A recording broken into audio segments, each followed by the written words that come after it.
Finally, our friend Mr. Devendra Fadnavis is going to be the Chief Minister. Isn't that wonderful? Congratulations to him. फिलहाल मेरा नाम है Rajiv Kumar Bajaj JNR के भी, और मैं हूँ इस वक्त एडवोकेट प्रदीप नामग्याल जी के साथ, और हम दोनों हैं नेशन नाउ पर। नेशन नाउ हमेशा आपके साथ। जय हिंद, जय महाराष्ट्र, जय भवानी, जय शिवाजी, वंदे मातरम। वंदे मातरम। आप सब लोगों को अस्सलाम वालेकुम, गुड इवनिंग, सत श्री अकाल, चाइनीज में नी हाउ, जापानीज में गोनिचिवा। Abariako Jambo, I thought you'd give me a Go ahead, sir. Abariako Jambo to our viewers in Africa, East Africa, South Africa, the continent of Africa, wherever they speak Swahili. Wherever they speak Swahili, and in French, bonsoir. But in the meantime, our friend Mr. Devendra Fadnavis is going to be the Chief Minister. Isn't that wonderful? He's worked towards it, sir. Yes, he has really worked towards it. He was out on the field, getting people together. Up till now, you know, last elections he failed. I mean, jo bhi early morning swearing in, kiya. But this time everything fell in place. Everything that he did fell in place. Right from the first slogan, "Ek hai to safe hai." Modi ji aane se ek din pehle jo unhone shuru kiya hai, "Ek hai to safe hai," and it really stuck. And ended with Sajjad Nomani endorsing his views. And it was just time everything fall in place. But congratulations. Congratulations. Devendra Fadnavis जी को बहुत बधाई, मुबारकबाद। ही deserves it. इतनी जो मेहनत करी है, इतनी ज़्यादा मेहनत करते हुए मैंने किसी और को देखा नहीं है। इनको end of course Eknath Shinde साहब बहुत ज़बरदस्त मेहनत करी है, और साथ में उनके अजीत पवार भी हैं। लेकिन this man on the screen right now, he deserves it. He's an amazing man, absolutely amazing. And at the moment with us from the Bharatiya Janata Party we have Mr. Pradeep Gowde. Gowde साहब इस वक्त हमारे साथ हैं। प्रदीप गावड़े जी नमस्कार। नमस्कार sir, नमस्कार। धनंजय जुनरकर साहब, द कांग्रेस एडवोकेट धनंजय जुनरकर, बड़े दिनों के बाद नमस्कार धनंजय जुनरकर साहब। और संजय द्विवेदी जी, उद्धव ठाकरे सेना से, हर हर महादेव, हर हर महादेव, जय सिया राम, जय सिया राम। सबसे पहले प्रदीप गावड़े साहब आपको बहुत बधाई हो, बहुत शुभकामनाएं आपको, बहुत मुबारकबाद आपको। व्हाट अ विक्ट्री, जबरदस्त। और कल स्वेरिंग इन है। आई होप जो प्रायोरिटीज हैं सरकार की, एकदम फौरन जो नई सरकार बनेगी आदरणीय सम्माननीय देवेंद्र फडणवीस जी के नेतृत्व में, वो एकदम जो समस्याएं हैं उनका समाधान फौरन ढूंढने में लग जाएगी। प्रदीप गावड़े साहब, अब आप बोले प्लीज। नहीं, आपका बहुत आभारी हूँ। आपने हमें शुभकामनाएं दी है। देखिए, आज जो निर्णय हुआ, महाराष्ट्र के मन में जो था पिछले कई वर्षों से, आज वो निर्णय हुआ है। और कल आप सब देखेंगे कि महाराष्ट्र के जो एक सबसे लोकप्रिय नेता है देवेंद्र जी फडणवीस, वो कल मुख्यमंत्री पद की शपथ लेंगे कल। देखिए, अगर आप 2014 से लेकर आज तक का पिछले 10 वर्षों का अगर आप पूरा रिकॉर्ड देखेंगे, तो एक चीज हम सबके सामने आएगी कि देवेंद्र फडणवीस आज की तारीख में महाराष्ट्र की पॉलिटिक्स में सैक्रिफाइस, त्याग और डेडिकेशन, समर्पण का एक मूर्तिमंत उदाहरण है। पिछले 10 वर्षों में जो कुछ हुआ हम सबने देखा है। 2014 में देवेंद्र जी मुख्यमंत्री बने, उसके बाद 5 साल तक उन्होंने बहुत अच्छा काम किया। उसके बेसिस पर जनता ने हमें मैंडेट भी दिया 2019 में। लेकिन महाराष्ट्र की जनता साक्षी है कि किस तरीके से उस मैंडेट का अपमान करने का काम उद्धव ठाकरे, शरद पवार और कांग्रेस पार्टी के लोगों ने किया। फिर 2.5 साल देवेंद्र जी विरोधी पक्ष नेता रहे। उस वक्त भी उन्होंने जो काम किया, कोविड था और किस तरीके से महाराष्ट्र की सरकार काम कर रही थी, उसको उजागर करने का काम देवेंद्र जी ने उस 2.5 साल में किया। उसके बाद एक कोएलिशन बना हमारा, उसमें देवेंद्र जी डिप्टी सीएम बने। और आप देख सकते होंगे कि किस तरीके से समर्पण के साथ देवेंद्र जी ने पिछले 2.5 साल एज ए डिप्टी सीएम भी काम किया। और फिर 2024 के जब चुनाव के नतीजे आए, वो महाराष्ट्र के सामने, हम एनडीए साथ में लड़े। हमारी आज ही आपको हमारे पार्टी के लीडर्स ने बताया कि 235 से ज्यादा लोग आज हमारे गठबंधन के साथ है। भारतीय जनता पार्टी के साथ 135 से ज्यादा विधायक आज हमारे साथ है। तो एक अप्रत्याशित मैंडेट महाराष्ट्र की जनता ने हमको दिया है।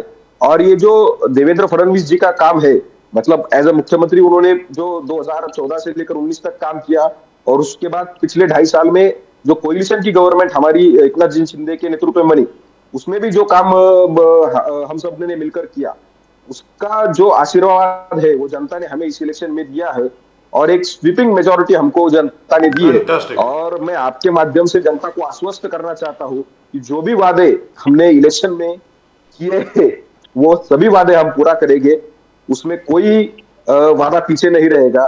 जो कुछ वादे हमने किए हैं वो पूरे करेंगे।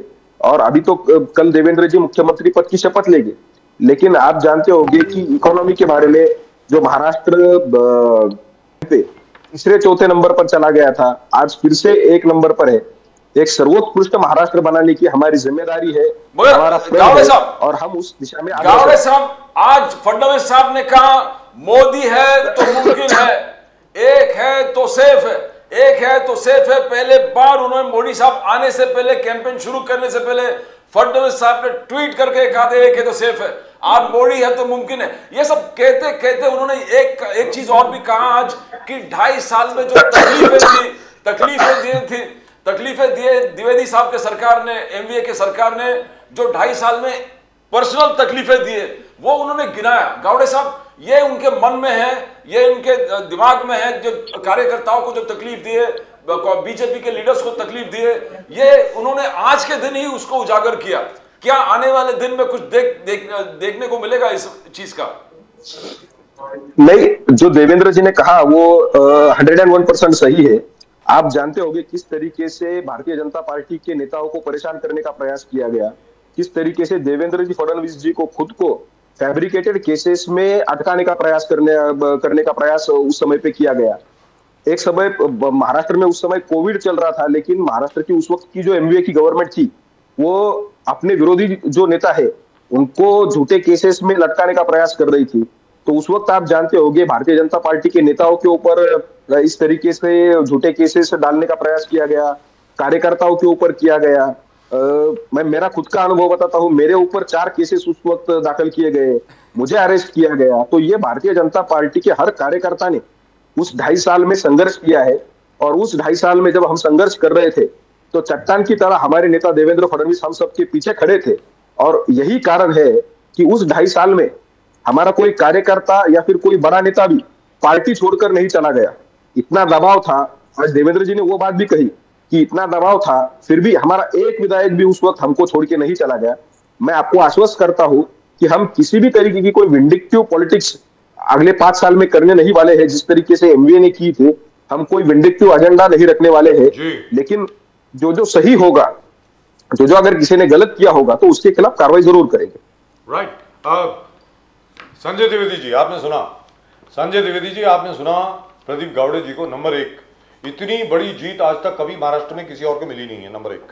नंबर 2, फडणवीस साहब ने जो मेहनत करी है वो सबके सामने है। नंबर 3, उन्होंने ये भी कहा कि आपकी सरकार ने, यानी एमवीए की सरकार ने भारतीय जनता पार्टी के कार्यकर्ताओं के खिलाफ, नेताओं के खिलाफ ना जाने क्या क्या झूठे केसेस करने की कोशिश की, यहां तक कि प्रदीप गावड़े साहब खुद उनको गिरफ्तार किया गया। अब संजय द्विवेदी जी आप बोले प्लीज। देखिए, छगन भुजबल किसने गिरफ्तार कराया था? अनिल देशमुख को किसने गिरफ्तार कराया था? ऐसे बहुत से उदाहरण है। सुशांत सिंह राजपूत का केस कौन ओपन करा रहा था? ऐसे बहुत से केस हैं जो मैं गिनवा सकता हूं, लेकिन बात इस समय उन केसों को गिनवाने की नहीं है। देवेंद्र फडणवीस जी को बधाई, और देवेंद्र फडणवीस जी ने जो एक पहलू दिखा दिया शिंदे जी को, उनको बधाई, क्योंकि उन्होंने जिस प्रकार से देखा था कि 2014 में किस तरह उद्धव ठाकरे को धोखा दिया भारतीय जनता पार्टी ने, 2019 में किस तरह धोखा दिया भारतीय जनता पार्टी ने।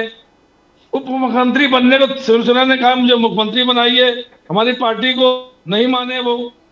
आखिरकार 2.5 साल बाद तोड़ के उन्होंने मुख्यमंत्री बनाया, लेकिन वो आए डर भय किसी वजह से आए हों, 2.5 साल मुख्यमंत्री रहे। आज क्या स्थिति हुई? ये धोखा जो देता है, मैं बता दूं आपको, भारतीय संस्कृति में कहा जाता है जो जिसको धोखा देता है उसको धोखा मिलता है।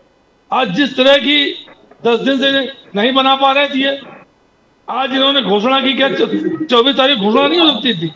ये जो चुनाव खत्म हुआ, देवेंद्र फडणवीस जी की घोषणा जो है वो 24 को नहीं हो सकती थी क्या? 25 को नहीं हो सकती थी? 10 दिन क्यों लग गए? ये भी जनता देख रही है सब जनता देख रही है, ऐसा नहीं जनता देख नहीं रही है। जनता सब जानती है और जनता सब देखती है। ठीक है, हमको ऐतिहासिक विजय दिलाई, हमको ऐतिहासिक लोकसभा में विजय दिलाई। इसके बाद आपने प्रधानमंत्री जी कहते साहब जो रेवड़ियां बांटनी नहीं चाहिए, रेवड़ियां बांटने से देश के जनता में गलत इंप्रेशन पड़ता है। तमाम बातें उन्होंने कही और उसके बाद लोकसभा चुनाव के बाद रेवड़ी बांटी गई। तो क्या हम आज नहीं कह सकते कि नोट के बदले वोट लिया गया? या बहुत सी बातें ऐसी, बहुत ऐसे नैरेटिव फैलाए गए कि साहब उद्धव ठाकरे मुख्यमंत्री बनना चाह रहे थे। क्यों मुख्यमंत्री बनना चाह रहे थे? मैंने आपके पास एक मैंने भेजा हुआ, उसको आप देखिए।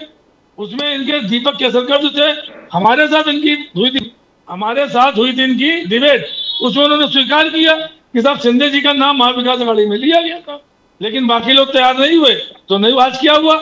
आज शिंदे जी मुख्यमंत्री बनना चाह रहे थे, लेकिन इनकी पार्टी वाले तैयार नहीं हुए, मुख्यमंत्री नहीं बन पाए। यही कंडीशन उस समय थी। तो हमने धोखा किसे दिया?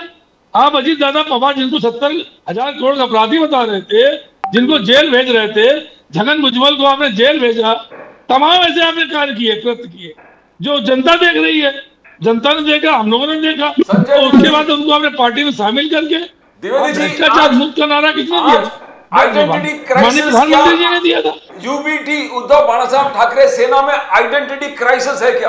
आपको मिला है 20 सीट, एकनाथ शिंदे सेना को 57। आप हिंदुत्व को भूल गए। आज उद्धव ठाकरे जी को खुलेआम सब अपने कार्यकर्ताओं को बोलना पड़ा कि आप सबसे मिलो और कहो हिंदुत्व हमने छोड़ा नहीं है, हिंदुत्व इज देयर, हमारा आइडेंटिटी हिंदुत्व। तो क्या यह आखिरकार आप समझ गए कि आप हिंदुत्व से दूर चले गए और बाला साहब ठाकरे जी के विचार थोड़ा दूर हो गए आपके? क्या ये आइडेंटिटी क्राइसिस रियलाइज हुआ द्विवेदी जी? देखिए प्रदीप जी, जो ये कैसे तक चलाते हैं कि साहब वो कहते थे हम कांग्रेस को बनने नहीं देंगे शिवसेना। उन्होंने कभी ये नहीं कहा कि हम कांग्रेस ज्वाइन नहीं, मतलब कांग्रेस चुनाव नहीं लड़ेंगे। उन्होंने जब सोनिया गांधी जी प्रधानमंत्री बन रही थी, ये उस समय उनका बयान था कि हम कांग्रेस नहीं बन रहे थे। अगर हमने पार्टी गठबंधन किया है तो क्या हमने अपनी विचारधारा छोड़ दी? क्या हिंदुत्व हमने छोड़ दिया? ये नैरेटिव फैलाए गए जिसका लाभ इनको मिला। हम इन नैरेटिवों को काट नहीं पाए जनता के बीच में, हम जनता के बीच में नहीं काट पाए ना, इसलिए हमको उसका फायदा नहीं मिला। सुप्रिया ताई सूले को 150 करोड़ का अपराधी बता दिया गया। जब इनके नोट बांट रहे थे इनके नेता, जब नोट 11:30 बजे रात में प्रेस कॉन्फ्रेंस करके सुप्रिया ताई सूले को 150 करोड़ रुपए का अपराधी बता दिया गया कि साहब उन्होंने मंगवाए पैसे। और शाम तक क्या हुआ? वोटिंग चल रही थी उस समय, इस तरह के नैरेटिव फैला के क्या दिखाना चाहते थे, और शाम तक हुआ कि साहब वो जो कैसेट दिया गया था, बातचीत थी, वो फर्जी थी। तो हम इन चीजों को खत्म नहीं कर पाए। मैं मानता हूँ कि हमारी इन्हीं वजह से हार हुई है, लेकिन लोकसभा चुनाव में नैरेटिव भी नहीं फैला पाए। हमारी जीत हुई तो जनता भगवान होती है, कभी हमें जिताएगी भी, कभी हमें हराएगी भी। और निश्चित जान लीजिए, ये इन्होंने लाड़की बहन योजना चालू की, जितनी चालू की है, आज कितना कर्ज है महाराष्ट्र के ऊपर। अब ये कैसे लोगों को पैसा बांटेंगे? 9,000 रुपए और तमाम पैसा बांटना इनको है। ये नहीं बांटेंगे तो यही महाविकास अघाड़ी इनके विरोध में खड़ी होगी, जनता के साथ देगी। जी, अब धनंजय जुनरकर साहब, कांग्रेस, सर ये क्या हुआ? अब आप बताएं मुझे। ठीक है, जहां तक के बीजेपी का प्रश्न है, जबरदस्त तरीके से उन्होंने काम किया, माइक्रो मैनेजमेंट करी, एक एक बूथ की मैनेजमेंट करी। और आपको याद होगा धनंजय जुनरकर जी, जब आप पिछली बार आए थे शो में, तब मैंने आपको कहा था कि लाड़की बहन योजना को हल्के में मत आंकिए, मध्य प्रदेश यहां रिपीट होने वाला है। आप लोगों ने मतलब ना सुनी, अनसुनी कर दी, या पता नहीं क्या हुआ, मुझे मालूम नहीं है। You didn't even factor it in. So what happened? Dhananjay Junarkar साहब, अभी पार्टी में क्या चल रहा है? सिर्फ 15 सीटें। सर, कांग्रेस की आज तक कभी ये दुर्दशा महाराष्ट्र में नहीं हुई है। जुनरकर साहब बताएं प्लीज। सर, ये जितनी भी आपने बातें कही उसमें ईवीएम का बहुत बड़ा रोल है। मैं टेक्निकल आदमी नहीं हूं, पर मैंने माधव देशपांडे जो इंजीनियर है और जो ओबामा के वहां के एडवाइजर थे, उनकी बात, उनका एक बड़ा इंटरव्यू मैंने सुना। उसमें उन्होंने बताया कि बैलेट यूनिट, कंट्रोल यूनिट और वैप यूनिट, इस तीनों में आप इसको हैकिंग नहीं कर सकते, लेकिन इसको आप मैनिपुलेट कर सकते हैं। इन तीनों में माइक्रो प्रोसेसर होता है, और ये जो प्रोसेसर है वो प्रोग्राम डेटा पढ़कर अपना वर्तन बदली करता है। तो वैप में आपने जो भी बटन दबाया है वो चिट्ठी आपके सामने दिखती है लेकिन कंट्रोल यूनिट में जाके उसका अलग प्रकार का मैसेज उसको मिल सकता है। अगर आपने कहा कि 4 नंबर के उम्मीदवार को हर 5वां वोट जाना चाहिए, तो वैसा अगर प्रोग्रामिंग किया है डेटा में, तो फिर वो वैसा ही आएगा। चिट्ठी बाकी जो आप कमल को दबाओ या पंजे को दबाओ वही दिखेगी आपको, लेकिन मैसेज वो जाएगा। इस प्रकार का इंटरव्यू हमने देखा है। हम लोग टेक्निकल आदमी नहीं है, और चुनाव आयोग किसी को भी जो मशीनें हैं, ये मशीन का है चेक करने को परमिशन देती नहीं है। ये सबसे बड़ी मतलब एक दुर्भावना से वो काम करती है। और इसका हमने सबसे बड़ा उदाहरण अभी सोलापुर में देखा, मार्शिरस की मारकवाड़ी में, जहां उत्तम जानकर जी ऑलरेडी जीते हुए हैं। उनको 2014 में वो मारकवाड़ी में 979 वोट मिले, उनके विरोधियों को 294 वोट मिले। 2019 में जानकर जी को 1348 वोट मिले, सामने वाले को 300 वोट मिले। अभी लोकसभा में 2024 की लोकसभा में उनको 1021 वोट मिले, विरोधियों को 466 वोट मिले। और अभी आपकी ये विधानसभा में जानकर जी को 843 वोट मिले और सामने वाले को 1003 वोट मिले। तो उन्होंने कहा कि ये अपने यहाँ तो हो नहीं सकता, तो अपने को एक काम करते कि हम लोग मॉक वोटिंग करते हैं। उन लोग ने अपने गांव में 2000 की बस्ती का गांव है, वो अपनी मेहनत कर रहे थे। तो आपने देखो दिल्ली से गली तक जितनी भी पुलिस आर्मी जितने भी आपने सब वहां खड़े कर दिए, आपने वहां जमाबंदी कर दी और वोटिंग डालने को दिया नहीं। आपकी पोल वहां खुल जाती थी, ईवीएम की, दूध का दूध पानी का पानी हो जाता था। आपने क्यों करने को नहीं दिया जी। तो कहने का मतलब ये हुआ बहुत बड़ा अभी महाराष्ट्र का हर गांव सोच रहा है कि हम भी इसी प्रकार से काम करेंगे तो अपने को सच्चाई मालूम पड़ जाएगी। और केंद्र सरकार डरी हुई है कि अगर ये एक बार खुल गया और ओपन हो गया कि ये सब गलत तरीके से विजय प्राप्त है, तो उनकी पोल खुल जाएगी। काम मानने को तैयार नहीं है कि राहुल गांधी जी के पॉलिसीज को रिजेक्ट कर दिया, लोकतंत्र खतरे में इसको रिजेक्ट कर दिया, जातीय जनगणना का सपना रिजेक्ट कर दिया, 50% रिजर्वेशन का कैप हम लोग ऊपर उठा देंगे, लोगों ने उसको रिजेक्ट कर दिया। लोगों ने ये समझा कि आप मिस इन्फॉर्मेशन करते हो।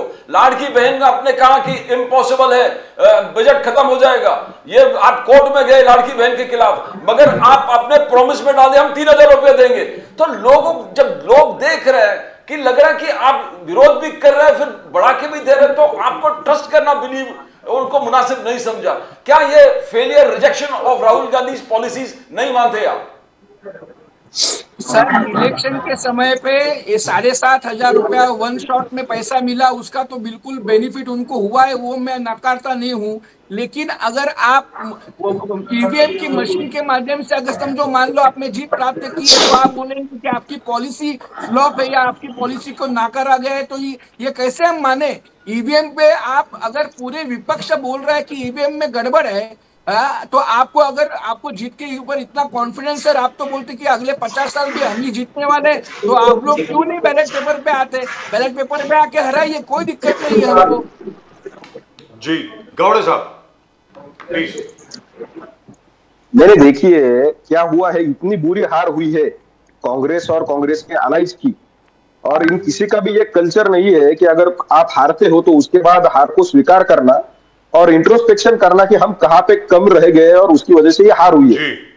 तो उसकी वजह से ईवीएम पर ठीकरा फोड़ना ये स्वाभाविक है, और देश का बच्चा बच्चा जानता है कि जब कांग्रेस इलेक्शन हारती है तो ईवीएम के ऊपर रोना शुरू कर देते हैं, लेकिन ये जब जीतते हैं उस वक्त ईवीएम बहुत बढ़िया होता है।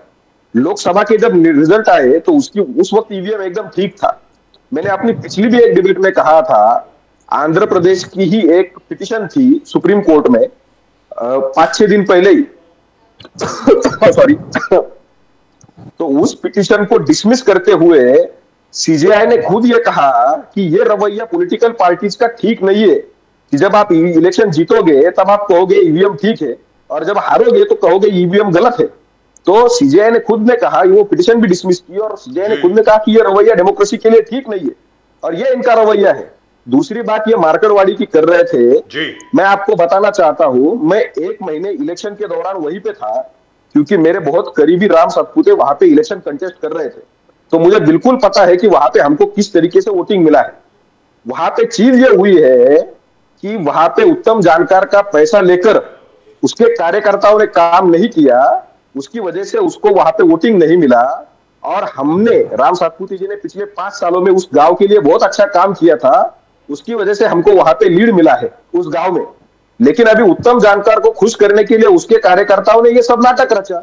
और मैं उत्तम जानकार को आपके मतलब इस चैनल के माध्यम से खुला आह्वान करता हूं कि वो रिजाइन कर दे। वो चुन के आया है ना, तो वो रिजाइन कर जाए और बैलेट पेपर के ऊपर पूरा इलेक्शन हो उसकी डिमांड करे। कांग्रेस के भी जो 15 विधायक चुन के आए हैं वो सभी रिजाइन करे ना, वो रिजाइन करे और बोले कि ईवीएम खराब है, हम बैलेट पेपर के ऊपर चुनाव चाहते हैं और वो 15-16 जो जगह होगी वहां पे हम कर लेंगे। ये चलेगा? एक विधायक रिजाइन नहीं करेगा इनका, क्योंकि उनको पता है कि किस तरीके से वो चुन के आए हैं। तो ये सब ड्रामे के लिए ठीक है, ये सब ड्रामे के लिए ठीक है। कांग्रेस पार्टी को और उसकी अलायंस को हम कहना चाहते हैं, आप इंट्रोस्पेक्शन कीजिए। आप जब लाड़की बहन योजना जैसी योजना आई है उसके खिलाफ आप कोर्ट में चले गए, वो योजना गरीबों को पैसा मिल रहा था वो बंद करने के लिए, तो उसके बाद आपको लगता है कोई लाड़की बहन आपको मतदान करेगी? तो प्रदीप गावड़े इस तरीके का गरीब विरोधी इनका रवैया था। हमने किसानों का जो बिजली का बिल था वो 0 कर दिया था, तो आपको लगता है कोई किसान कांग्रेस को वोट करेगा इसके बाद? तो जो हमारी जीत हुई है, जो हमारी पॉलिसीज है, उसका जमीनी स्तर पे जो प्रभाव था वो लोगों में लोकप्रिय थी और लोगों को ये डर था कि कांग्रेस और उसकी अलायंस आने के बाद ये सभी जो वेलफेयर स्कीम है वो बंद कर देंगे। पिछले 2.5 साल का यहाँ का गवर्नमेंट लोगों ने हमारा देखा था, उसके ऊपर लोगों ने भरोसा रखकर हमको ये मैंडेट दिया है, उसका स्वागत सबने करना चाहिए। आप जीत गए, मगर आज प्रेस कॉन्फ्रेंस में मतभेद दिखने को मिला। एकनाथ शिंदे जी साथ जुड़ने से प्रश्न लगाया, बोले मैं शाम को बताऊंगा। अजित पवार जी ने कहा कि हमारा समर्थन है, मैं तो स्वेरिंग सेरेमनी में भाग लूंगा, मैं पार्टिसिपेट करूंगा। फिर एकनाथ शिंदे जी उन पे आरोप लगाते हैं कि इनका हैबिचुअल है, वे शाम को भी शपथ विधि में पार्टिसिपेट करते हैं और सवेरे भी स्वेरिंग इन सेरेमनी करते हैं। तो ये डिफरेंसेस गावड़े साहब दिखने को लगा। लोग महाराष्ट्र के देख रहे थे कि कुछ ठीक नहीं है, कुछ ठीक नहीं है। तो क्या होम मिनिस्ट्री वगैरह नहीं देंगे तो क्या एकनाथ शिंदे जी आएंगे नहीं कल स्वेरिंग सेरेमनी में? गावड़े साहब नहीं, कोई डिफरेंसेस नहीं है, कोई डिफरेंसेस नहीं है। देखिए 2-3 दिन पहले ही एकनाथ शिंदे जी ने जो प्रेस कॉन्फ्रेंस की उसमें उन्होंने अपना स्टैंड क्लियर किया था और उन्होंने क्लियर किया था कि भारतीय जनता पार्टी का शीर्ष नेतृत्व जो भी नाम तय करेगा उसको शिवसेना का समर्थन होगा। अजित पवार जी ने भी अपना स्टैंड क्लियर किया था और आज जब भारतीय जनता पार्टी ने अपना गठ नेता चुना और उसके बाद सरकार स्थापन करने का क्लेम किया, तो उस वक्त एकनाथ शिंदे जी की पार्टी ने भी और अजित पवार जी की पार्टी ने समर्थन का पूरा पत्र दिया है। जी देखिए हमारे यहाँ पे कोई अनबन नहीं है, किसी पोर्टफोलियो को लेकर कोई अनबन नहीं है। देखिए इतिहास में भारतीय जनता पार्टी एकमेव ऐसी पार्टी है जिसने अपने छोटे अलायंस को सीएम बनाया। हमने बिहार में ये किया, महाराष्ट्र में भी ये किया और हम हमारे अलायंस ये जानते हैं, हमारे अलायंस जानते हैं कि भारतीय जनता पार्टी किस तरीके से अपने अलायंस को साथ लेकर चलती है, ये उन्होंने देखा है। इसलिए हमारे यहाँ पे कोई अनबन नहीं है। दूसरी बात, एकनाथ शिंदे जी सरकार में सहभागी हो ये उनके नेताओं की भी इच्छा है। उनके नेताओं ने भी आपने आज प्रेस में सुना होगा, तो उनके नेताओं ने भी आज कहा कि एकनाथ शिंदे जी सरकार में शामिल हो, ये शिवसैनिकों की भावना है। देवेंद्र जी ने खुद मिलकर उनको सरकार में शामिल होने के लिए आमंत्रित किया है और उनका फैसला मुझे लगता है आज हो जाएगा और हम सबको आशा है कि एकनाथ शिंदे जी भी सरकार में शामिल हो गए। उनका भी एक अपना अनुभव है, उन्होंने भी 2.5 साल बहुत अच्छा काम महाराष्ट्र में किया है। तो आप बिल्कुल आश्वस्त रहिए, देवेंद्र जी के नेतृत्व में सरकार बनेगी और उसमें एकनाथ शिंदे जी भी सहभागी हो गए और अजित दादा भी सहभागी हो गए। बाकी न्यूज के लिए कुछ आपको निकालना पड़ता है, लेकिन जो कॉन्वर्सेशन वहां पे हुआ था हम सब जानते हैं। अजित दादा जी के बोलने का एक लाइटर सेंस में अजित दादा बोलते हैं और उस तरीके से वो हंसी मजाक में बातें चल रही थी। और एकनाथ शिंदे जी ने भी ये कहा जो हमारा पूरा नेगोशिएशन जो चल रहा है वो एक बहुत अच्छे माहौल में चल रहा है। कांग्रेस वाले या फिर हमारे अपोजिशन वाले उसमें कितनी भी कुछ ये ढूंढने का प्रयास कर रहे होंगे, लेकिन हमारे यहाँ पे कांग्रेस और इन पर्टिकुलर ठाकरे फैमिली की तरह कोई सत्ता के लिए व्याकुल लोग नहीं है। हम सब काम करने वाले लोग हैं, हम सब काम करने वाले लोग हैं, इसलिए हमारे यहाँ पे कोई झगड़ा नहीं है। अभी जो प्रदीप गावड़े साहब ने कहा, नंबर 1, क्या आप ही के पास आ रहा हूं द्विवेदी साहब, जरा सवाल सुन ले। संजय द्विवेदी जी, क्या आप भी ईवीएम को दोष देते हैं? नंबर 1। और अगर दोष देते हैं तो जो आपके, मैं तो एक स्टेप आगे जाता हूं, जो लोकसभा में भी जो आपके एमपी चुन के आए हैं और अभी भी जो आपके 20 लोग चुन के आए हैं, जैसा प्रदीप गावड़े साहब ने कहा, उनको कहिए रिजाइन करें और कहें कि हम तभी चुनाव लड़ेंगे जब बैलेट पेपर पे चुनाव होगा। संजय द्विवेदी जी, अब आप बोलें सर।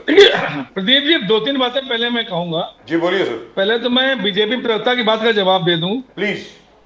इन्होंने मजबूरी में, क्यों मजबूरी में बनाया भाई?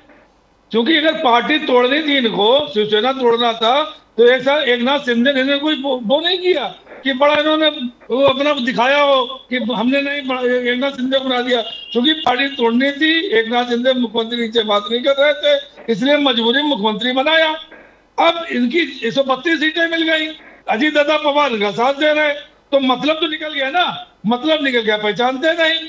तो बात ये है, कोई इन्होंने कोई बहुत बड़ा अपना भावनात्मक नहीं दिखाया था, कोई ऐसा नहीं दिखाया था कि नहीं मैं त्याग कर रहा हूँ, त्यागी पुरुष हूं। त्यागी पुरुष नहीं थे ये, इनकी मजबूरी थी, क्योंकि शिवसेना इसके अंदर टूट ही नहीं सकती थी। मुख्यमंत्री तैयार थे नहीं, शिंदे मुख्यमंत्री तैयार थे, पहली बात। दूसरी बात आपने पूछी कि ईवीएम के बारे में। जी देखिए प्रदीप जी, बहुत स्पष्ट एक चीज हम बताएं आपसे कि 99% ईवीएम जो है आपके झारखंड में नहीं निकली, कर्नाटक में नहीं निकली। जो 40 से 50% बैटरी होना चाहिए वो सभी में थी, क्योंकि बीजेपी की वहां थी, सभी पार्टियां थी वहां पे, लेकिन 99% बैटरी नहीं निकली। और जो 99% बैटरी निकली है उनमें total vote Bharatiya Janata party के उन ईवीएम से। पहली बात ये, लोकसभा चुनाव तक जो है महाराष्ट्र में 5 लाख वोटर बढ़े थे, 5 लाख वोटर बढ़े थे आपके लोकसभा चुनाव तक। विधानसभा चुनाव हुए हैं, 45 लाख वोटर बढ़ गए। ये 45 लाख वोटर कहां से आ गए कि 4 महीने में इतनी जनसंख्या बढ़ गई कि 45 लाख वोटर बढ़ जाएंगे? तो जो देखिए कंफ्यूजन हो रहा है, जो दिक्कतें आ रही हैं, जो सामने चीजें दिखाई पड़ रही हैं कि गांव-गांव पूरे गांव, अब हम तो समाज सेवी, महाराष्ट्र में समाज सेवी संस्थाएं जो है वो ईवीएम के खिलाफ धरना प्रदर्शन कर रही है। ऐसा नहीं कि हम नहीं कर रहे हैं, और हमारी बात को चुनाव आयोग सुनता नहीं है, क्योंकि चुनाव संवैधानिक संस्थाएं हैं, तो संवैधानिक संस्थाओं पर सुप्रीम कोर्ट जो है एकदम से एक्शन नहीं ले सकता है। तो समस्या ये आ रही है कि अगर आप सही है, चुनाव सही है, ईवीएम सही है, मैंने मान ली कि हम कांग्रेसी झूठ बोल रहे हैं, शिवसेना यूनिटी झूठ बोल रही, शरद पवार झूठ बोल रहे हैं, पूरा देश झूठ बोल रहा, तो आप बैलेट पेपर चुनाव करवा लीजिए। अगर बैलेट पेपर कराने में क्या दिक्कत आपको है? ईवीएम आपकी सही है, मैं मानता हूँ, जो ईवीएम पे रिजल्ट आएगा वही बैलेट पेपर से रिजल्ट आएगा, तो उसमें क्या दिक्कत है? लेकिन ना, क्योंकि ईवीएम में ये खुराबात करते थे, मैं भी वीडियो देख रहा हूँ अपने उसके अनुसार जो है कम से कम 128 सीटें ऐसी है जिनमें गड़बड़ी हुई है। 128 सीटें टोटल आ रही, और ये मैं नहीं कह रहा हूँ, ये आपकी मीडिया कह रही है।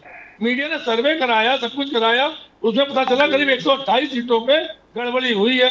तो अगर हम कह रहे हैं इस चीज को, तो आप करा के देखिए। अभी चुनाव लोग गए कांग्रेस वाले, क्या रिजल्ट आया? 0। जब चुनाव को सुनने को तैयार नहीं है, चुनाव बताने को तैयार नहीं है, तो आप किस तरह लड़ने जाएंगे? क्योंकि चुनाव संवैधानिक संस्था, आप बहस भी नहीं कर सकते। द्विवेदी जी, भारतीय जनता पार्टी जो है भाई, वो क्यों कहती है? द्विवेदी जी, क्या आपके सीनियर लीडर्स उद्धव बाला साहब ठाकरे सेना के सीनियर लीडर्स ने उद्धव जी से रिक्वेस्ट किया कि हमको इस गठबंधन से बाहर निकलना चाहिए, एमवीए से बाहर निकलना चाहिए, हमारा कुछ फायदा नहीं होगा, नुकसान ही हुआ? जब भी एमवीए से आए, लोकसभा में भी नुकसान हुआ, यहां पर भी नुकसान हुआ। तो एमवीए के उद्धव बाला साहब ठाकरे, आपके यूपीटी सेना के सीनियर लीडर्स ने उद्धव जी से खासकर कहा चलो हम लोग गठबंधन से बाहर निकले, और आने वाले बीएमसी चुनाव में इस गठबंधन से आपको कुछ फायदा तो होने वाला नहीं है, बिकॉज ऐसे भी आप उतनी सीट निकालने वाले हो, जाती सीट निकालने वाले हो। तो क्या प्रेशर पड़ रहा है उद्धव ठाकरे जी पर कि इस गठबंधन से बाहर निकले? सुन लीजिए मेरी बात, जो बात कह रहे हैं, ये देखिए नैरेटिव फैलाया जा रहा है। हमारा कोई लीडर नहीं कह रहा है भाई लोकसभा चुनाव हमको जीत मिली, हमारा चुनाव चिन्ह चला गया था, पार्टी का नाम चला गया था, हम तो बिल्कुल पैदल हो गए थे। हमको तो अपना चुनाव चिन्ह पहुंचाना पड़ा, पार्टी का नाम पहुंचाना पड़ा, कैंडिडेट का नाम पहुंचाना पड़ा, तो हमने 9 सीटें जीती और वोटा परसेंटेज हमको अच्छा मिला। आज हमको अच्छा मिला, मैं पूरी महाराष्ट्र की देख रहा था, जो हमारे प्रत्याशी आ रहे हैं वो कोई 2000 से आ रहे हैं, कोई 1000 से आ रहा है, कोई 500 वोट से आ रहा है। इस तरह से हार जीत हमारी हुई है। तो चुनाव में अगर चुनाव में 1000-2000 से हार जीत हो रही है तो इसमें हम कोई वो थोड़ी ना क्यों हार जीत हो रही है। मैंने आपसे कहा भी 45 लाख वोटर बढ़े, तो 45 लाख वोटर कहां से आ गए भाई? लोकसभा चुनाव में 5 ही लाख बढ़े थे, 4 महीने के अंदर 45 लाख वोटर महाराष्ट्र में कहां से आ जाते हैं? तो बहुत सी चीजें ऐसी हैं जो शक पैदा करती हैं, जो दिक्कतें पैदा करती हैं। चुनाव मान जाए, चुनाव क्यों नहीं मान रहा है? क्या हम बैलेट पेपर से कराएंगे चुनाव? क्या पहले नहीं होते थे क्या भाई? एक एग्जाम्पल तो पे करा के देख ले, चलिए महाराष्ट्र में एक बार करा ले, उसकी कोई वैल्यू ना हो, लेकिन चुनाव करा के देख लिया जाए, रिजल्ट सामने आ जाएगा आपके, कितनी सीटें जीती, किसने क्या किया। तो ये चीजें जो है ये लेकिन इनकी सरकार केंद्र में, इनका आधिपत्य है केंद्र में। जब तक ये केंद्र नहीं हटेंगे, जब तक इनकी सरकार गिरेगी नहीं केंद्र में, तब तक हम लोग आवाज उठाते रहेंगे और ये उसका उत्तर कुछ नहीं देंगे। जुनरकर साहब तो आगे क्या, आप कांग्रेस क्या करने वाली है सर? क्या एक देशव्यापी आंदोलन आप करने वाले हैं? बैक टू बैलेट पेपर, इस किस्म का कोई आंदोलन करने वाले हैं आप जुनरकर साहब? बिल्कुल सर, हम लोग आंदोलन करेंगे और हम लोग सिर्फ केवल कांग्रेस पार्टी नहीं, कांग्रेस देखो, शिवसेना देखो, मनसे देखो, वंचित आघाड़ी देखो, हर पार्टी को ये तकलीफ हुई है। हर पार्टी का आपने इंटरव्यू देखा होगा, हर पार्टी के उम्मीदवार को आपने सुना होगा कि उनके एरिया में, उनके पोलिंग बूथ पे किस प्रकार से वोटों की कमी आई। मनसे के कैंडिडेट को देखो उसके बूथ में उसके घर के वोट नहीं मिले, वो भी इंटरव्यू आपने देखा होगा। तो इस प्रकार से सभी का अगर एक ही निर्णय है कि ये हमको एक बार सच्चाई से मालूम पड़े कि हम सच्चाई कैसे आ रहे हैं, एक्चुअली में हमको वोट मिले हैं या नहीं मिले, हमने काम किया है, वो लोग हमारे तक पहुंचे या नहीं पहुंचे, ये बताने का कोई रास्ता बचा नहीं है। और चुनाव आयोग लेंगे आपसे प्रदीप जी, चुनाव आयोग जो है वो सोच रहा है कि बिल्कुल बीजेपी का ही काम कर रहा है। आपने देखा चुनाव आयोग का कमिश्नर नियुक्त करने में जो सीजीआई का रोल था, सीजीआई को इन्होंने उसमें से निकाल दिया। प्राइम मिनिस्टर और प्राइम मिनिस्टर बताएगा वो एक मिनिस्टर, वो लोग को उन्होंने वहां निश्चित कर दिया कि I think Sanjay Dwivedi ji has to go. एक सेकंड, उनका जुनरकर साहब, वन सेकंड, जुनरकर साहब, वन सेकंड प्लीज, पार्टी के लिए जुनरकर साहब just a minute please, just a minute sir. Dwivedi ji, आपको शायद किसी और चैनल पे जाना, हमें थोड़ा चैनल पे जाना सर। जी, thank you so much sir, thank you so much आप सभी से। जय महाराष्ट्र, जय महाराष्ट्र, जय महाराज, जय जय जय सिया राम, हर हर महादेव, हर हर महादेव, हर हर महादेव। Thank you. जुनरकर साहब आप कुछ बोल रहे थे, बोलिए सर, प्लीज कंटिन्यू। सर वही मैं ये बोल रहा था कि जनतंत्र में आपको आंदोलन के सिवा दूसरा कोई मार्ग नहीं है। हर चीज को लेके आप कोर्ट में जाएंगे तो 5 साल निकल जाएगा। इसके पहले की घटना बाह्य सरकार आपने देखा, तारीख पे तारीख मिलते मिलते 2.5 साल निकल गए, 2.5 साल निकल गए तो जो महत्व का टर्म उन लोग को था उनको बेनिफिट हो गया।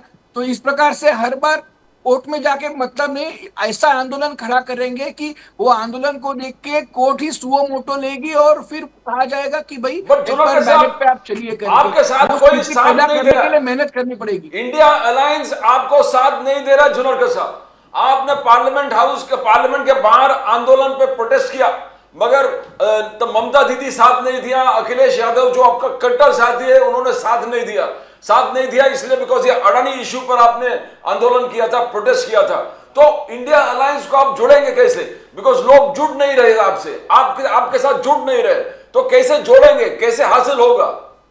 जुनरकर साहब, सर ईवीएम इशू के ऊपर किसी की कोई तकलीफ नहीं है। ईवीएम इशू के ऊपर सब एक है। अडानी का मुद्दा अलग हो सकता है लेकिन ईवीएम के ऊपर किसी का कोई विरोध नहीं है। ईवीएम के ऊपर कोई, लेकिन अभी जो प्रदीप गावड़े साहब ने कहा, मैं उसके ऊपर आपसे पूछना चाहता हूं। गावड़े साहब ने चैलेंज किया है आपको, यानी कांग्रेस पार्टी को और बाकी सबको भी, कि अगर आपको लगता है कि ईवीएम मैनिपुलेट हुए हैं तो आपके जितने जीते हुए कैंडिडेट हैं उन सबको बोलिए इस्तीफा दे दें। भले वो महाराष्ट्र असेंबली में हो, कर्नाटका में हो, तेलंगाना में हो, हिमाचल में हो या पार्लियामेंट में। अब तो आपकी 100 सीटें आ गई हैं। अभी 4.5 लाख, मतलब 4 लाख से ज्यादा वोटों से प्रियंका गांधी जी जीतकर आई हैं, वहां पर भी ईवीएम खराब है सर। जुनरकर साहब, वायनाड से she is one by more than 4 lakh votes, बताएं सर। सर ईवीएम जो सेट होता है वो पूरे के पूरे 288 सीट को आदमी कोई सेट नहीं करता। उनको भी मालूम है कि कितना सेट करना है हमको, तो उसमें अपने कितने जरूरी सीटें उतने ही आपको करेंगे, आप 288 सीट नहीं करेंगे।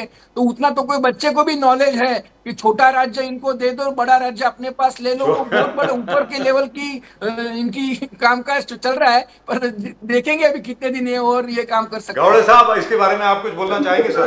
क्या अभी अभी प्रियंका गांधी जी जीत कर आई हैं, 4 lakh plus vote sir, 4 lakh से ज्यादा वोट जीत के आई हैं, तो उनको तो रिजाइन कर देना चाहिए कि ईवीएम खराब है। गौड़े साहब, प्रियंका गांधी अभी भी चुन के आई। जी। लोकसभा का जो इलेक्शन था, राहुल गांधी 2-2 सीट से वहां पर चुन के आए। जी। महाराष्ट्र में भी अभी एक जो बाई इलेक्शन हुआ था नांदेड़ का, वहां पे कांग्रेस का कैंडिडेट चुन के आया है। जी आया है। मैंने आपको जो अभी मतलब पिछले सेगमेंट में मैं कहा था कि मैंने चैलेंज दिया था कि इनके लोग रिजाइन करे। एक विधायक रिजाइन नहीं करेगा, और अगर कांग्रेस पार्टी ने बोला भी विधायक को रिजाइन करेगा, वो बोलेगा मैं पार्टी छोड़ता हूं आपकी, क्योंकि वो विधायक जो है वो चुन के आया है, उसको पता है चुन के आने के लिए वो किस तरीके से, जिसके चुन के आया है उनका भी पार्टी का विधायक होगा, वो उसने कुछ काम किया होगा, थोड़ा बहुत कुछ वहां पे कॉन्स्टिट्यूंसी में किया होगा, परिश्रम किया होगा, उसके बाद वो चुन के आया है, तो वो भी इनकी नहीं सुनेगा। ये बात कर रहे हैं। गावड़े साहब, आप पे आरोप है, बार बार आरोप है कि आप पोलराइज करते हो। एक है तो सेफ है, बढ़ेंगे तो कटेंगे। 2 दिन पहले मोदी साहब गोधरा पिक्चर, साबरमती एक्सप्रेस का पिक्चर पूरे बैठ के पूरा बहुत ध्यान से उन्होंने देखा। गोधरा पिक्चर बाहर आके उन्होंने कहा कि द ट्रुथ शुड प्रिवेल, लोगों को ट्रुथ प्रिवेल होना चाहिए, सच्चाई बाहर निकलनी चाहिए, लोगों को सच्चाई क्या है। तो क्या वापस वही पूरे देश में वही होगा, पोलराइजेशन? गावड़े साहब, पोलराइजेशन हम कहां पे कर रहे हैं? हम तो बहुत अच्छे 2 नारे दे रहे हैं, जो आप अगर उन नारों का अर्थ देखेंगे तो वो एंटी पोलराइजेशन है। हम क्या बोल रहे हैं? बचेंगे तो कटेंगे। उल्टा हम तो पोलराइज मत हो, आप एक होकर वोट करो, एक है तो सेफ है। अगर आप मतलब अर्थ के हिसाब से देखोगे तो ये दोनों नारे तो एक करने वाले हैं। पोलराइज कौन कर रहा था? तो पूरे इलेक्शन में आप देखिए कांग्रेस किस तरीके से पोलराइजेशन का काम कर रही थी। कांग्रेस चाहती थी कि हिंदू समाज को जातियों के ऊपर बांटा जाए। महाराष्ट्र में मराठा विरुद्ध ओबीसी, या फिर ब्राह्मण वर्सेस दलित, ये वर्सेस वो, यही राजनीति कांग्रेस करती आई है। उसके काउंटर में हमने कहा कि हम एक है तो सेफ है। कांग्रेस पोलराइजेशन की पॉलिटिक्स कर रही थी। कांग्रेस चाहती थी कि हिंदू जाति के आधार पर बटे और मुसलमान एक ब्लॉक में उनको वोट करे। ये कांग्रेस की स्ट्रेटेजी थी। लेकिन महाराष्ट्र की जनता ने देश की जनता को भी ये बताया है कि हम नहीं बचेंगे और ना कटेंगे, हम एक रहेंगे और सेफ रहेंगे। इसमें कहां का पोलराइजेशन आ गया? राहुल गांधी किसी को भी खड़ा करके उसकी जात पूछेंगे, ये सब चलेगा? आप राहुल गांधी का मतलब पूरा जो गांधी फैमिली है, आपका इतिहास देखिए उनका। ओबीसी का सबसे ज्यादा विरोध, ओबीसी रिजर्वेशन का, मंडल आयोग का विरोध इन्होंने किया है। और आज जनाब उठकर राहुल गांधी कहते हैं कि कास्ट सेंसस कीजिए, ओबीसी को उसका न्याय नहीं मिल रहा है, अधिकारियों में ओबीसी कम है। अरे ओबीसी रिजर्वेशन में सबसे बड़ा जो रोड ब्लॉक था, सबसे बड़ा जो रोड़ा अटकाने का काम 1954 से किया, काका कालेरकर कमीशन से लेकर मंडल कमीशन तक, वो कांग्रेस ने किया। लेकिन आज साहबजादे उठकर ओबीसी की बात कर रहे हैं। तो जनता ये देख रही है कि किसका ओबीसी या फिर दलित प्रेम जो है वो ढोंगी है, और जनता ने अपना फैसला दिया है। हमने कोई पोलराइजेशन नहीं किया। हमारा तो नारा बहुत नेक था, बटेंगे तो कटेंगे, एक रहेंगे तो सेफ रहेंगे। ये हमारा नारा था, है और रहेगा।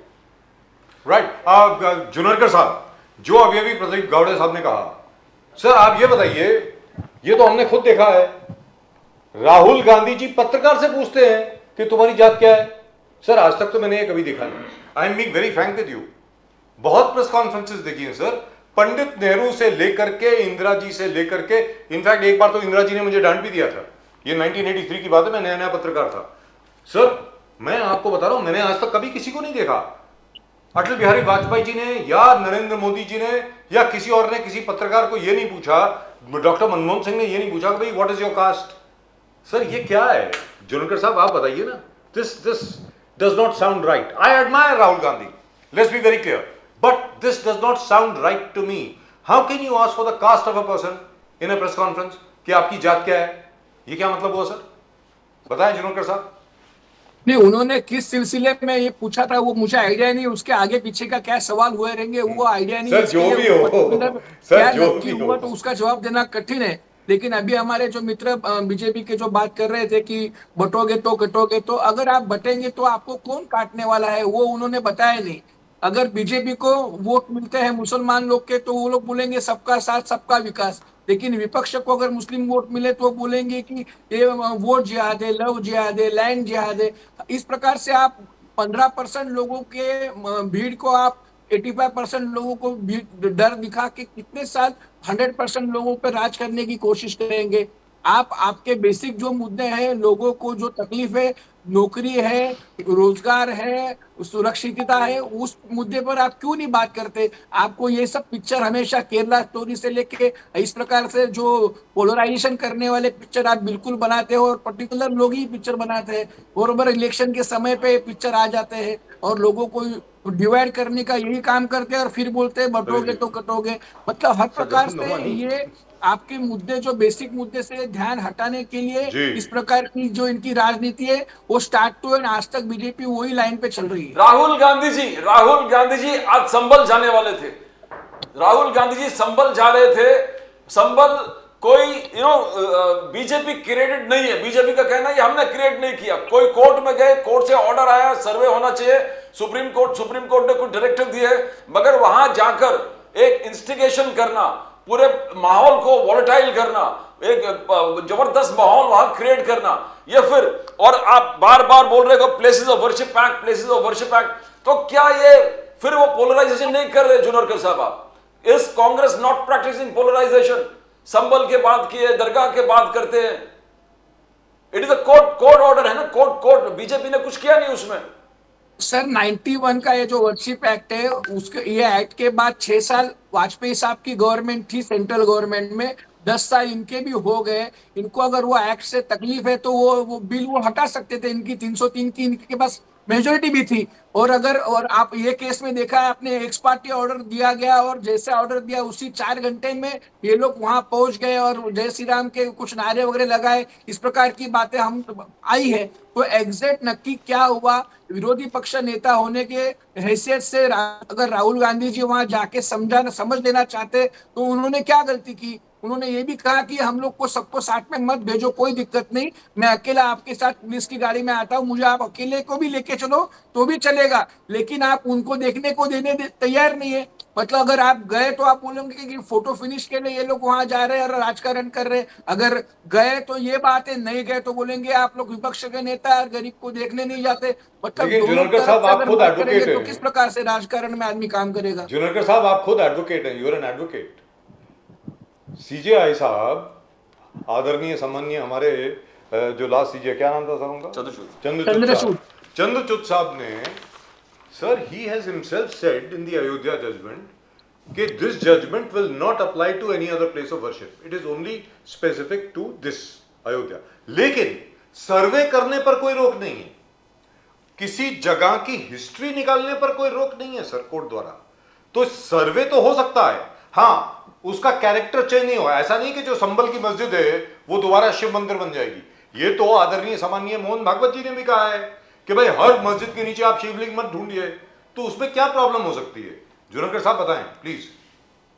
नहीं तो प्रॉब्लम कोई नहीं। वहां जो गड़बड़ हुई, नारेबाजी करके एक सर, दंगा हुआ है, पुलिस ने फायरिंग करी है, आप टारगेट बनाएंगे और बाद में गोलीबारी में किसी की मौत होती है तो वो क्या एक्सीडेंट हुआ है वो देखने को तो आदमी जा सकता है ना सर। उससे क्या, anyway that of course is your opinion. In my personal opinion he could have waited कि अभी सिचुएशन बड़ी वॉलेटाइल है, अभी जरा रुक जाते तो अच्छा था। गावड़े साहब, आदरणीय सम्मानीय आरएसएस के जो हमारे सरकार में आए जनाब मोहन भागवत साहब, उन्होंने खुद कहा है कि हर मस्जिद के नीचे प्लीज शिवलिंग मत ढूंढिए। जो हमारी 3 जगह जो हैं बस वही चाहिए हमको, अयोध्या, मथुरा, काशी। अयोध्या तो मिल गई, अब काशी और मथुरा बाकी है। तो सर, आपको लगता नहीं कि we should put a stop to this? Gawade साहब,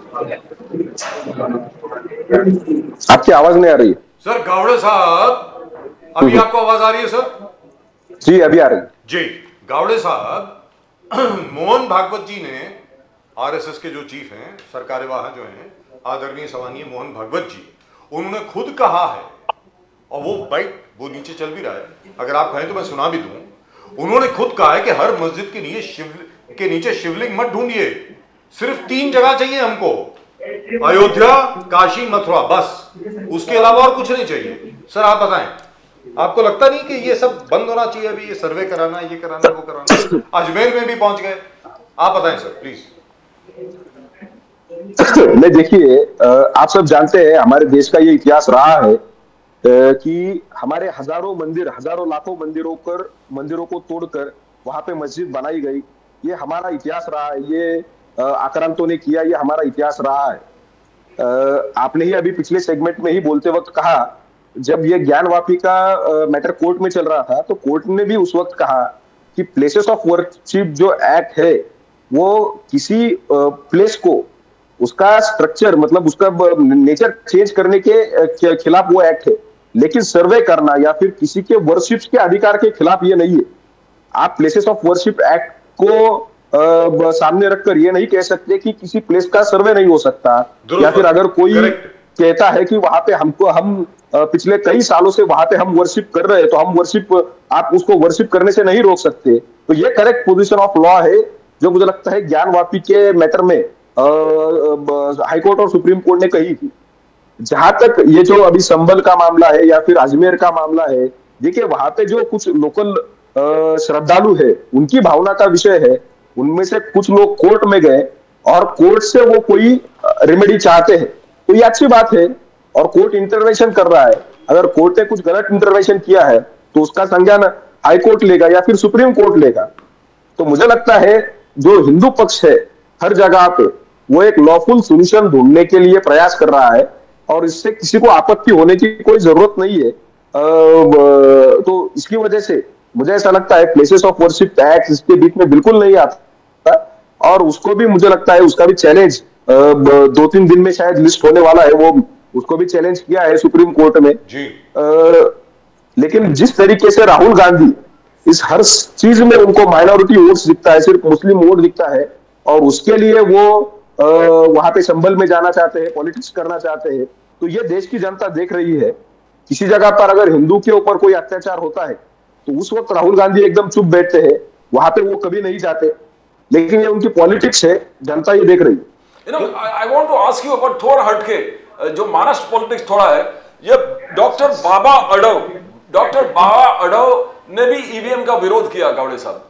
तो क्या लोग बार बार कह रहे हैं कि ये स्पॉन्सर्ड बाय शरद पवार साहब है, उद्धव बाला साहब ठाकरे जी भी गए थे, अजित पवार जी भी वहां पर गए थे, फिर उन्होंने फास्ट किया, उद्धव ठाकरे जी नींबू पानी देके फास्ट को। तो शरद पवार साहब ने तब उस मीटिंग में कहा जब बाबा अडव जी के साथ थे, बोले कि सबसे वाहियात तरीके से इलेक्शन महाराष्ट्र में हुआ, महाराष्ट्र में सब हदें पार किए इलेक्शन के, misuse of money, misuse of machinery, misuse of muscle power, जितने महाराष्ट्र में इस इलेक्शन में देखा, बोले पूरे देश में हमने कभी देखा नहीं इस प्रकार से। तो ये कैसे देखते हो गावड़े साहब, इसको कैसे देखते हो आप? देखिए, इतनी बुरी हार होने के बाद एमवीए को, महाविकास आघाड़ी को कोई फेस पर चाहिए था, उसकी वजह से वो बाबा अडाव को आगे कर कुछ एक नाटक करने का प्रयास किया गया। पिछले सेगमेंट में आपके किसी प्रवक्ता ने कहा था कि कुछ समाज सेवी संगठनाएं ईवीएम का विरोध कर रही है। मैं दावे के साथ कहता हूं कोई भी समाज सेवी संगठन ईवीएम का विरोध नहीं कर रही है, लेकिन जो लेफ्टिस्ट ऑर्गेनाइजेशन है जिनका नेचर ही एंटी डेमोक्रेटिक है, वो लेफ्टिस्ट ऑर्गेनाइजेशन ये कर रही है, और उसके पीछे कांग्रेस और उसके अलाइज अपनी पॉलिटिक्स कर रहे हैं। तो लेफ्टिस्ट जो ऑर्गेनाइजेशन है वो बाय नेचर एंटी डेमोक्रेटिक रही है, तो उनका ये रवैया होना वो स्वाभाविक है। लेकिन जहां तक सही मायने में समाज सेवा काम करने वाली कोई समाज सेवी संगठन है, ऐसी कोई समाज सेवी संगठन जो है वो ईवीएम का विरोध नहीं कर रही है, ये उनका विषय भी नहीं है। लेकिन ऐसे कुछ लोग हैं, मतलब जिनकी पॉलिटिकल आइडियोलॉजी, मतलब बाबा अडाव की पॉलिटिकल आइडियोलॉजी महाराष्ट्र जानता है कौन सी पॉलिटिकल आइडियोलॉजी है, उनकी पॉलिटिकल आइडियोलॉजी को पूरे देश ने नकारा है। तो आज जो पॉलिटिकल आइडियोलॉजी कहीं पे नहीं रही है, जिनका अस्तित्व कहीं पे नहीं रहा है, तो ऐसी सभी हरकतें कर वो मुझे लगता है चर्चा में रहने का और एक तरीके से एमबीए को एक फेस सेवर देने का प्रयास। बाबा अडाव ठीक है, हमारे पॉलिटिकल अपोनेंट है, पॉलिटिकल आइडियोलॉजी के अपोनेंट है, ऐसे सीनियर व्यक्ति ने करना मुझे लगता है ये गलत है। और आप देख रहे हो किस तरीके से शरद पवार वहां पे जा रहे हैं, उद्धव ठाकरे वहां पे जा रहे हैं, कांग्रेस के नेता जा रहे हैं। अरे आप लोग इतने बुरी तरीके से हारे हैं, आप देखिए वहां पे जाकर, ग्राउंड पर जाके देखिए कि आप किस वजह से हारे हैं, जनता का आपके प्रति क्या रवैया है, तो उसका आप एनालिसिस कीजिए। वो अगर आप करेंगे तो शायद अगले इलेक्शन में 1-2 सीट आपकी बढ़ जाएगी। इस तरीके से बाबा आड़ाव को आगे करेंगे या फिर और किसी मेधा पाटकर को आगे करेंगे, किसी को आगे करेंगे, इससे आपकी कोई सीट नहीं बढ़ेगी, उल्टा जितनी सीट है उतनी भी घटेगी। जुनकर साहब ये बताएं, क्योंकि इस शो के दौरान हम लोगों ने ये बहुत बात करी, क्योंकि ईवीएम का जो मसला है वो पहले दिन से शुरू हो गया था। जुनकर साहब, कोर्ट के सामने जाके आप यानी कांग्रेस, शिवसेना उद्धव ठाकरे, एनसीपी शरद पवार, आप तीनों पार्टियां पूरी एविडेंस कलेक्ट करके सबूतों के साथ, तथ्यों के साथ आप कोर्ट के सामने अगर जाएंगे तो कोर्ट उसको संज्ञान में लेगा ना सर। अगर जैसे फॉर एग्जांपल जो आप एग्जांपल्स दे रहे हैं कि किसी जगह पर ये हुआ, किसी जगह पर किसी को वोट नहीं पड़ा, या कहीं पर वोट कम थे और ज्यादा पड़ गए, and so on and so forth, sir where is the evidence? अगर आपके पास एविडेंस है तो उसको कोर्ट में लेके जाइए ना सर। ये टीवी चैनल्स पे आकर के बोलना, आंदोलन करना, उससे क्या होने वाला है? और डॉक्टर बाबा आदव को आगे डालना, जैसे गावड़े साहब बोल रहे हैं, क्या जरूरत है? जुनकर साहब, आर यू कलेक्टिंग एविडेंस? आप लोग एविडेंस कलेक्ट कर रहे हैं क्या? बोलिए सर। बिल्कुल सर, हम लोग एविडेंस कलेक्ट कर रहे हैं, क्योंकि इलेक्शन में अगर आपका नाम डालना है तो जो फॉर्म लगते हैं इलेक्शन के, उसमें से आपका नाम निकालना है तो कौन सा फॉर्म लगता है, उसकी क्या प्रोसेस है, वो सब प्रोसेस के लिए एप्लीकेशंस वगैरह कर दिए हैं। जिस प्रकार से 45 लाख लोगों के वोट कैसे बढ़े उसके लिए किया है। हर कॉन्स्टिट्यूंसी में से जहां अच्छे 10-10, 20-20 हजार वोट हमारे कम हो गए और भलते ही वोट वहां बढ़ गए, वो किस प्रकार से बढ़े उसके लिए भी एप्लीकेशन किया है। वो सब जानकारी इकट्ठा हो रही है। जो वकीलों की टीम नियुक्त कर दी गई है वो भी अपनी मेहनत कर रहे हैं। ये एक दिन में चमत्कार होकर सबके दुरुस्त होने वाली बात नहीं है। हम लोग अपनी कोशिश कर रहे हैं, लेकिन हमको इतनी सब मेहनत कराने से अच्छा ये लोग एक ही बार में निर्णय क्यों नहीं लेते कि भाई हमको तो वोट मिलने वाले, हम लोग जीतने वाले, वो आपका बटोगे तो कटोगे और एक है तो सेफ है नारों की वजह से आप जीत रहे, तो आप बैलेट पेपर पे आप क्यों नहीं आ रहे? और बाबा आड़ाव जैसे जूने समाज सेवक, उनकी निष्ठा और उनकी भावना इलेक्शन के प्रति गलत है, इस प्रकार से आरोप करना, ये भी बेबुनियाद आरोप करना बिल्कुल ठीक नहीं है। जी प्रदीप पावड़े साहब, क्या आपको लगता है कि आगे जाकर के कभी भी ईवीएम से हम लोग स्विच करेंगे बैलेट पेपर पर? कभी आपको लगता है ऐसा होगा इन द नियर फ्यूचर? नहीं, मुझे नहीं लगता ऐसा कभी होगा। अगर आप पुराने सभी मतलब उल्टा ये बाबा आड़ाव जैसे समाजवादी जो पुराने नेता है, कम्युनिस्ट पुराने नेता है, तो पुराना जो उनका एलिगेशंस था, या फिर हम भी बोलते थे, जब बैलेट पेपर पर इलेक्शन हुआ करता था तो कितनी धांधली उसमें हुआ करती थी, ये आप जैसे वरिष्ठ पत्रकार जो है उन्होंने वो दौर देखा है, आप सब वो जानते हो, आपने कवर भी किया होगा। मैं कल पढ़ रहा था, राजीव गांधी का भी एक ये था, भाषण था, उनको किसी जगह पे कम वोट मिला था, तो उन्होंने भी उस वक्त आरोप किया था कि बैलेट पेपर पर धांधली हुई है, तो राजीव गांधी ने उसके ऊपर भी उस वक्त एलिगेशन लगाया था। देखिए, ये जब हार होती है तो इस तरीके के एलिगेशन लगाना ये नेचुरल है, ये 1-2 दिन के लिए ठीक है, लेकिन मैं कांग्रेस पार्टी के लोगों को कहूंगा कि आप जरा जमीन पर जाइए, देखिए, उससे आपकी परिस्थिति जो उसमें सुधार हो सकता है। अगर आपको नहीं चाहिए तो आपके प्रेसिडेंट जो है वो 215 सीट से चुन के आए हैं वोट से, उनको बोलो रिजाइन करने के लिए। करेंगे क्या नाना पटोले रिजाइन? जो उत्तम जानकार का आप मार्केटवाड़ी का बोल रहे थे, उत्तम जानकार, वो रिजाइन करेगा क्या?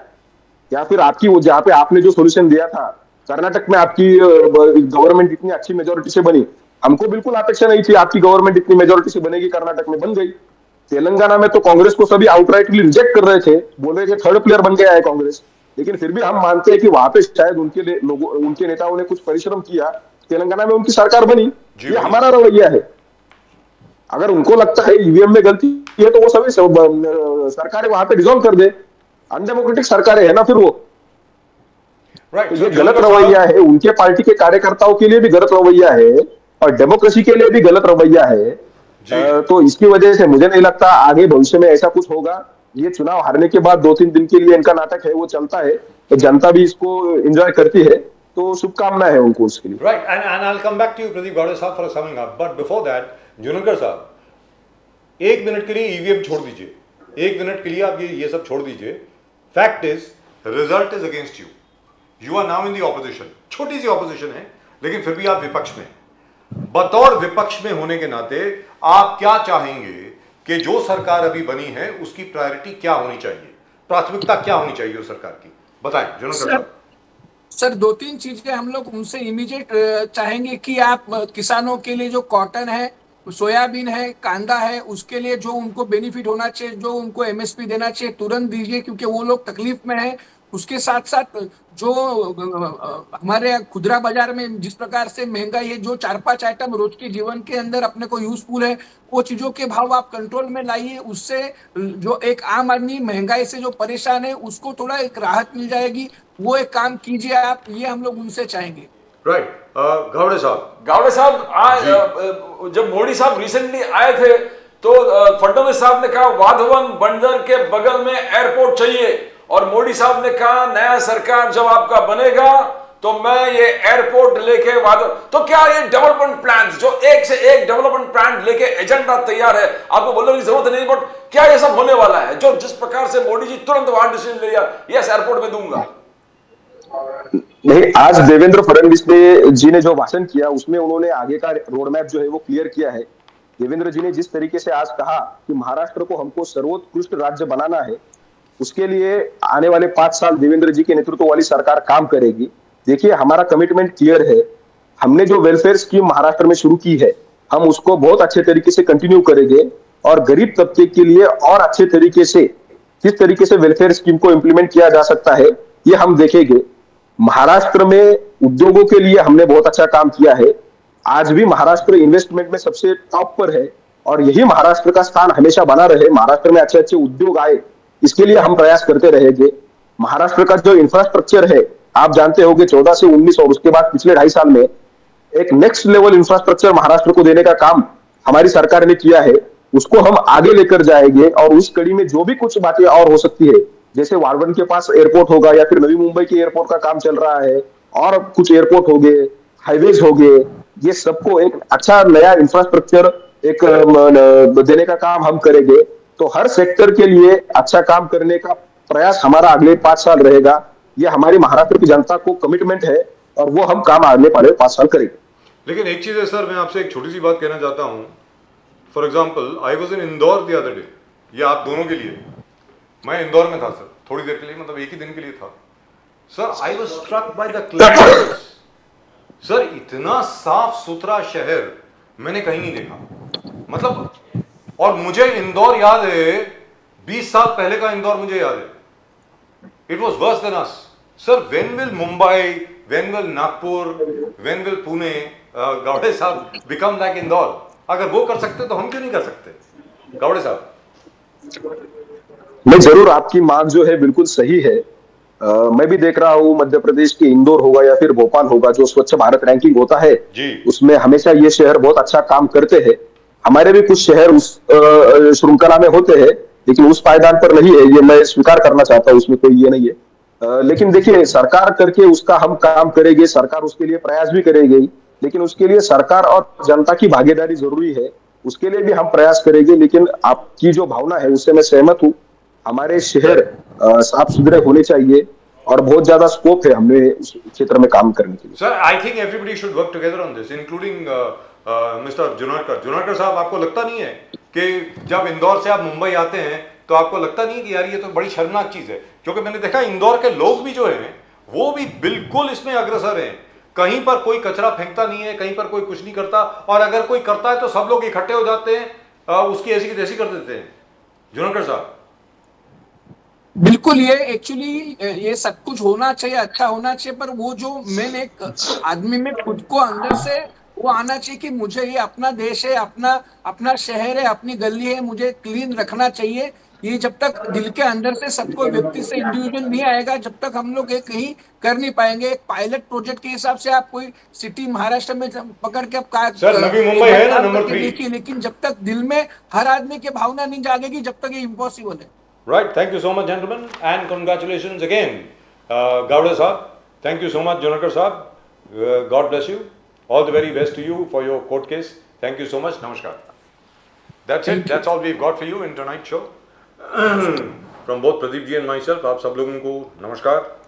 और मैं उम्मीद करता हूँ कि आप सब लोग चैनल को सब्सक्राइब करेंगे, आप कमेंट्स भेजेंगे वगैरह वगैरह। लेकिन जाने से पहले एक चीज़ भूल गए प्रदीप जी, एक चीज़ I forgot to mention one thing. I should have mention it right in the beginning.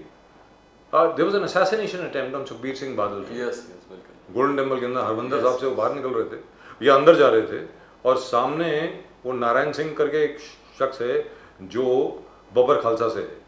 He fired on him. Thankfully बादल साहब escaped. And they took control में आ गए, they तुरंत they overpowered him and luckily they और could Narayan overpower. Singh भी Yes, yes. वो पकड़ा गया है। लेकिन I don't think they should be allowed to grow, because this is very alarming what is happening. I hope this is stemmed right here. I hope it doesn't grow, because I have seen it. 1982, 83, 84 का दौर मैंने देखा है, वो बहुत ही वाहियात दौर था सर पंजाब का। तो मैं उम्मीद करता हूं कि वो दौर कभी भी वापस नहीं आएगा। In any event, congratulations to everybody. And I just want, because you started the pollution thing, India is ranked third most polluted country. Yes, Now that is when Prime Minister Modi himself is taking a giant leap, giant step forward to see that ecological issues are solved. You see that all kinds of carbon emissions are reduced. तो अलग-अलग तरीके से अरे भले प्रदीप तो जी, देखो आज ही कुछ- मुंबई देख लीजिए, कल हम भी बात कर रहे थे कल इसके बिल्कुल, बारे बिल्कुल। में। आज सुबह पिछले 2 दिन से सूरज जो है अच्छी तरह निकला नहीं है। लगे सर आए कि झड़ हो गया पूरे पूरे मुंबई शहर के ऊपर। कभी ऐसा लगता है कि बरसात होने वाली हो, बरसात नहीं है। इट इज इंडस्ट्रियल वेस्ट, वो स्मॉग है। That is what is covering the entire city of Mumbai. We are unable to breathe. Everybody's got a cold, everybody's got a cough, everybody is suffering from all sorts of respiratory diseases. Please don't let Mumbai become Delhi. मतलब हम लोगों को सबको काम करना है ये कि मुंबई शहर जो है वो दिल्ली ना बन जाए, very frankly, because this is awful what is happening at the moment in the city. What are we doing to it? So we have to wake up. We'll of course talk about this after the government is sworn in. At the moment, of course, once again congratulations to everybody. We got a new government in. Devendra Fadnavis जी मुख्यमंत्री हैं। लेकिन एक चीज आपने notice करी प्रदीप जी, प्रदीप गावड़े साहब ने कहा उम्मीद तो यही करते हैं कि एकनाथ शिंदे जी भी उप मुख्यमंत्री की शपथ लेंगे, ऐसा उन्होंने कहा। Yes. That means he is still not sure. कहने का मतलब ये हुआ। There is, because Eknath Shinde ने publicly आज कहा कि मैं शाम को बताऊंगा, यानी अब तक राजी नहीं। जी, तो As you said, there's a danger if he doesn't join the cabinet. You know, he's putting his entire party at stake. that's right. But I think he'll join. I think he should, very frankly. I don't know why he shouldn't. He should, but one never knows. And we'll of course keep you updated. We'll see you tomorrow. कल आपसे मुलाकात होगी एक बार फिर। आप देखते रहें channel को, सब्सक्राइब करें। अभी अभी घंटी भी बज गई, दोबारा बज गई। चलिए आज तो 2 बार घंटी बज गई है। Thank you so much. और कमेंट जरूर भेजें अपने। प्रदीप जी और मेरी तरफ से आप सब लोगों को नमस्कार। जय हिंद, जय महाराष्ट्र, जय भवानी, जय शिवाजी, वंदे मातरम। Vande Mataram. भारत माता की जय।